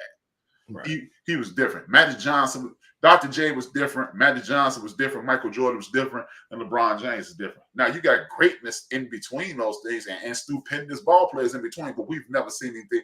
I would throw Charles Barkley in with that as well. But I'm not going to hold your feet to the fire for a championship because you didn't have the perfect situation. Period. Right. But Eric Spoelstra is, in my opinion, is doing what coaches do, like Larry Brown. Coach. He's coaching. It ain't right. It ain't hard, man. Sometimes, I mean, he's a good coach because he's coaching. Exactly. In this day of again, all this Fox Sports, ESPNs, and then 24-hour sports media where you got to just find every little thing to talk about as you got to fill time. But sometimes it ain't hard to figure out. He's a good coach. Thank you. He's a good coach. That's it. He's coaching. Exactly. He's doing what he's paid to do, and he's getting results. I challenge the average fan to name 6 players on that team. Exactly. I can't. Yeah. And we do. Bayo, Jimmy Butler, Tyler Hero. And the point guard used to be up in Toronto, and that's it. But yet here they are, playoff runs and this and that every year for the most part. Yeah. And by the way, I was talking about Miami just as an organization earlier. I mean, again, they have created a thing where they have now created a destination organization in Miami. Exactly. Right? They are right up there. Now, listen, it's not LA in terms of the history and this and that, but hey, we got, like I said, we got oceans, we got pretty ladies, we got great weather, palm trees, all that stuff. Tax breaks, and yeah. California taking half that check right off the top. Florida ain't touching that check like that. So, right.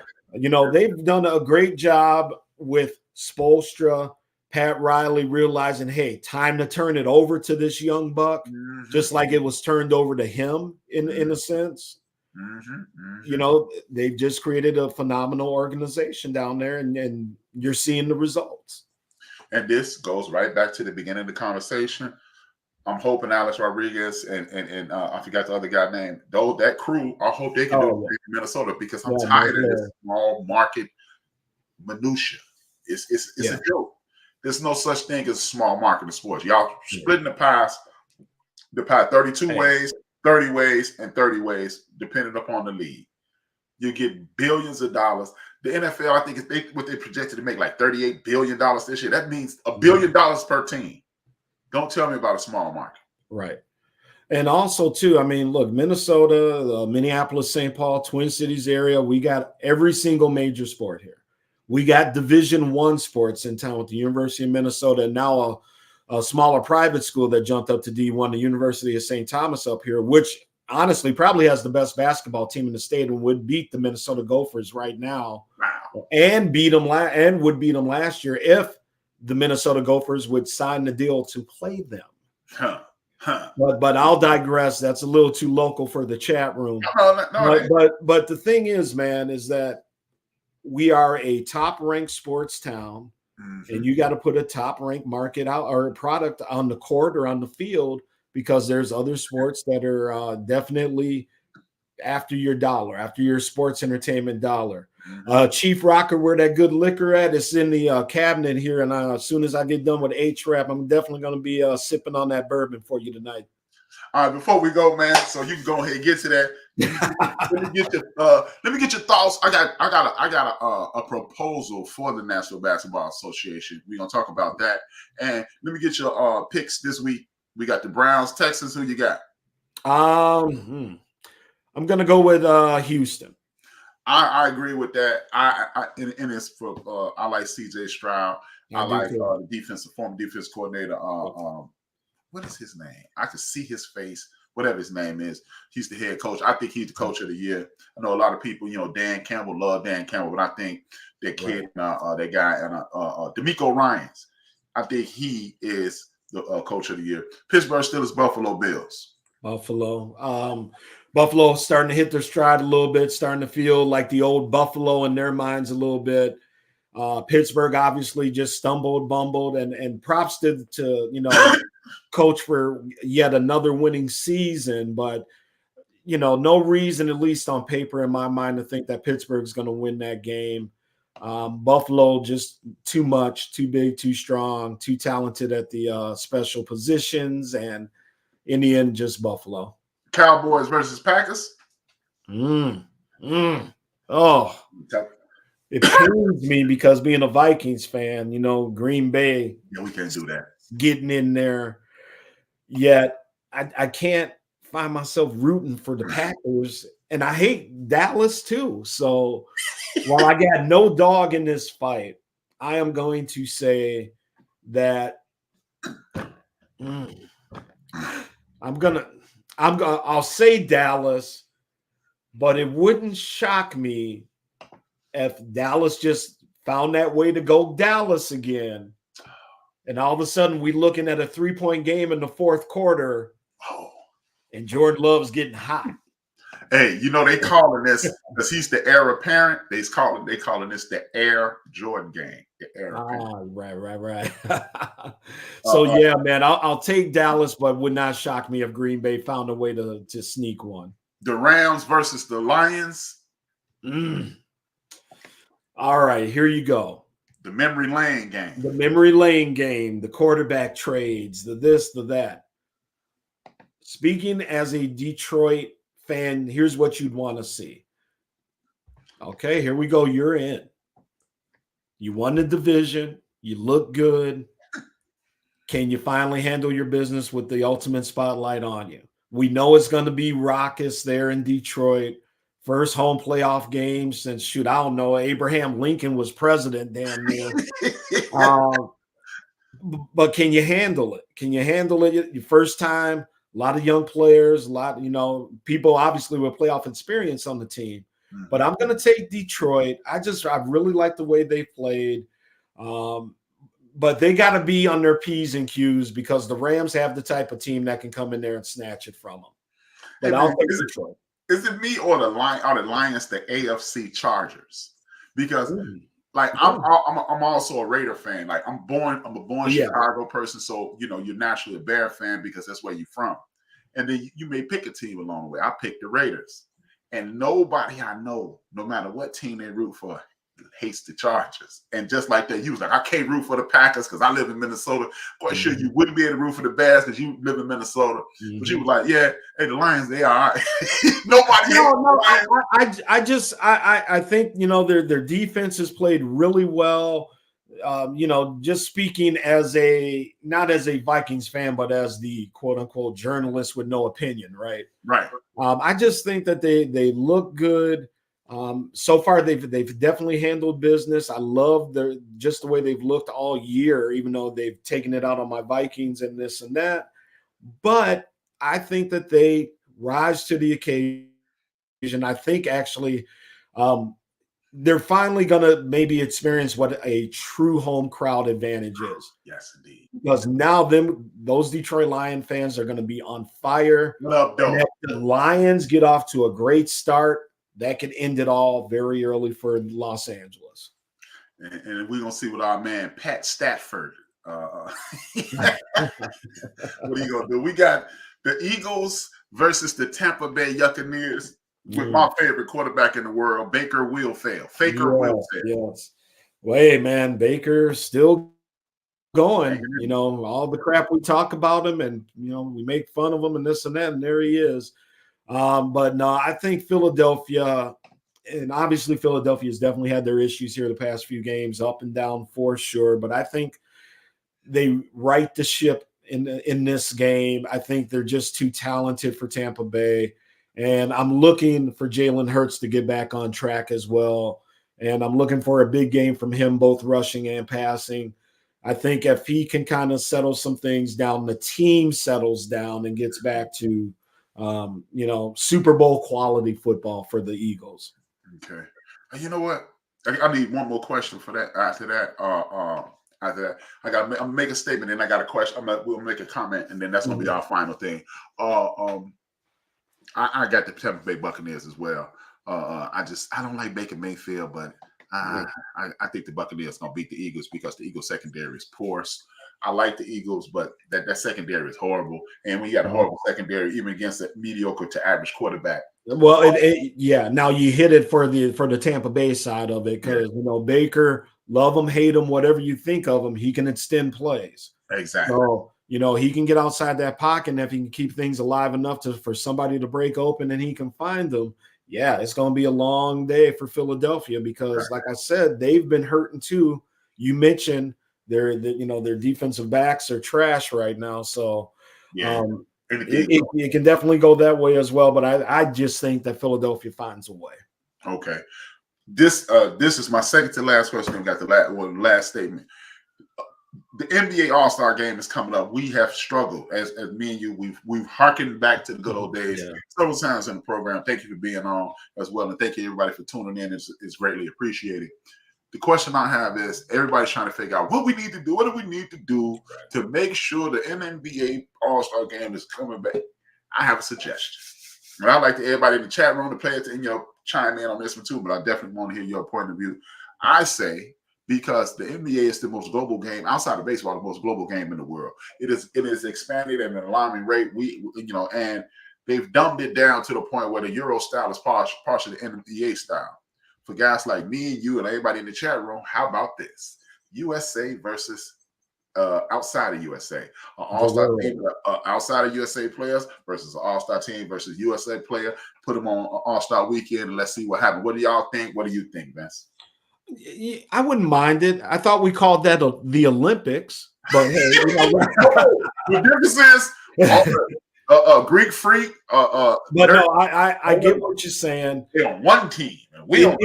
It would not bother me at all. Just as easily. We're just in a different time, man, where these people need to just be like, look, let's just go out and beat the West ass. Hey, let's go out and beat the East Coast or the East players' ass. Like it was back in our day, back in our day. Because that was the thing. And that's why people were excited for the NBA All-Star game, man, because the players wanted it. Right. And until that happens, I mean, you could do it as a USA versus the world. I would love to just see it be the East Conference against the West Conference. And I know that may be boring, but until the players, and maybe that just can't happen now because we're in a different time where they all hang out with each other anyway, that we just can't get back to that, man. Let's just go, if you're on the East side, let's go put it down the West Conference's throat tonight. F them. Yeah. Because, and plus all the side bets that these players had back in the day going on anyway, right? Exactly. We going to beat you this and that. But, man, it's just, again, I hate to keep saying it's a different time, but until the players want to buy into it and want that, like, man, let's just go out there and kick their ass. It just won't be like me and you remember it. Exactly. And most of the folks in our chat room here. Exactly. Last point of view, you got Bill Belichick potentially coming to the end of his reign. Is it time for him to go? And should Mike Tomlin say, you know what, it's time for me to go? And then I'll let you go. Promote what you're doing, and then we're out of here. All right. Mike Tomlin's still riding winning seasons. And I come from a Pittsburgh house. My dad's from the Pittsburgh area. I grew up a Steelers fan as well as a Vikings fan. Mm-hmm.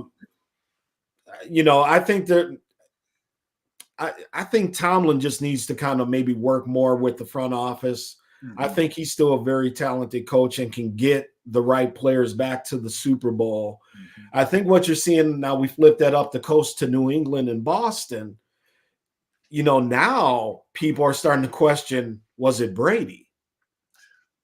Was it Brady in this system? Because once Brady left the system with us, what happened in New England? I got one more question now. Nothing happened. And so now, and again, this is stuff I've heard on sports talk radio. Is the coach maybe not as great of a coach as we thought he was? I'm not saying. No, I know you're not saying it. Put it out there and for people in our chat room. That question will be followed by this question: if it was just Brady, have we? I refuse to believe that, because don't tell me that Bill Belichick was cheating and Tom Brady wasn't benefiting. No, exactly. No. To the people that say that, right. If he was cheating, you were benefiting. And let's not see. We always go. Was it Brady? But let's go back to the second to the last Super Bowl he won. Let's just go to the second to the last Super Bowl he won in life, and against the Rams. Tom Brady didn't have a great game, but that defense shut the Rams down. Yeah. And then let's go to the one before that with the Falcons. They were down 23-0. The greatest quarterback in the world, if you down 23 points and the defense ain't working, all you're going to do is keep scoring, and they're going to keep scoring. Mm-hmm. So for those people that say that about Belichick is not that great, that's what I have to say. That's my response. Mm-hmm. How do you cut down a 23-point deficit? Oh, and this is the most important fact about Tom Brady. This is going to make it seem like I'm a Tom Brady hater. For people who know me, who watch this, if you're watching this and you've known me before I start doing this, you know I was a Tom Brady fan before everybody else was. But this is the question I had. If it's Belichick and not Brady, explain to me why Tom Brady in 10 Super Bowls has one first quarter touchdown. Right. One first quarter touchdown. Right. So if it's if it's one and not the other, Why ain't he just running the score up every time? Right. Now, to answer your question, though, in terms of if he should go or not, I think he should. Mm-hmm. Not for any real big reason. Then I just think his time of usefulness there is gone. Okay. And, I know we can keep running and trying to put the teams in place and stuff, but I think for him, now, if I was him, I would just call it a career and go live my life and reap the benefits of all those 13 Super games away, though. Bowl. 13 games away. Well, exactly. No, well, that's what I'm saying. Or you can try and run it with another team, a new setup, and this and that, and see what happens. These guys, and that's usually what happens. Mm-hmm. But I personally would love to see him just retire, period, from the NFL and go live his life. And like I said, enjoy the rewards of the 7 Super Bowls, however many it was, and all of that. Yep. And the multiple Super Bowls with Parcells. Right. Yeah, exactly. I mean, we get so focused on his head coaching, one of the great coordinators back in the day, and put together that tremendous New York Giants defense, him and Parcells, and he stifled Joe Montana. He right. I mean, one of the great football minds of all time. Exactly. But no, I just wish he would retire.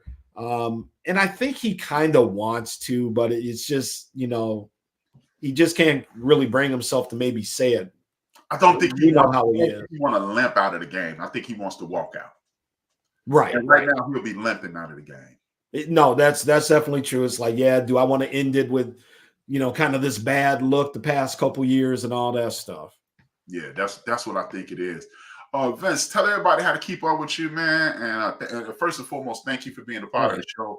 I look forward to having you on anytime you want, man. If you want to just chime in, tap in, I would love to have you on as a regular guest because I love your points of view, love your show. Oh, absolutely. Absolutely, brother. And we got to get you on the Sports Done Right show as well soon. Anytime. So, folks, Sports Done Right, you can follow me on Twitter at the Big Smooth 1, the number 1 after the Big Smooth. We're on all kind of major podcasting platforms, Spotify, Apple, all that stuff, Google Play. So you can find the show anywhere. We're going to try and get into this YouTube and video games, kind of starting to get my foot into that a little bit as well. But, man, yeah, just Google Sports Done Right, Vince Wright. You'll find me. And, check out the show. We've kind of gotten away from the Tuesday night. Used to do my show on Tuesday nights most nights.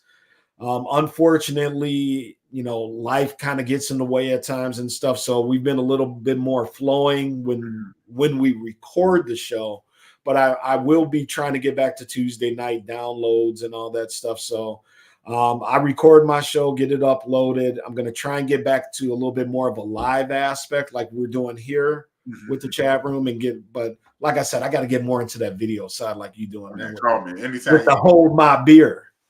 Hey, there you go, man. Thank you guys for tuning in. As the screen says, thank you and good night. If you haven't already done it, hit that like button, hit that share button, tell a friend to tell a friend, hit that share, save, do what you got to do. Subscribe. See you guys in 165 hours. There you go. Peace. Hours. That is 1 week from today. I will have Trey and Maestro on from the Barbershop Sports Show. 2 fingers, 1 word. Thank y'all for tuning in. It's your man H-Rap. That's Vince Wright. We're out of here.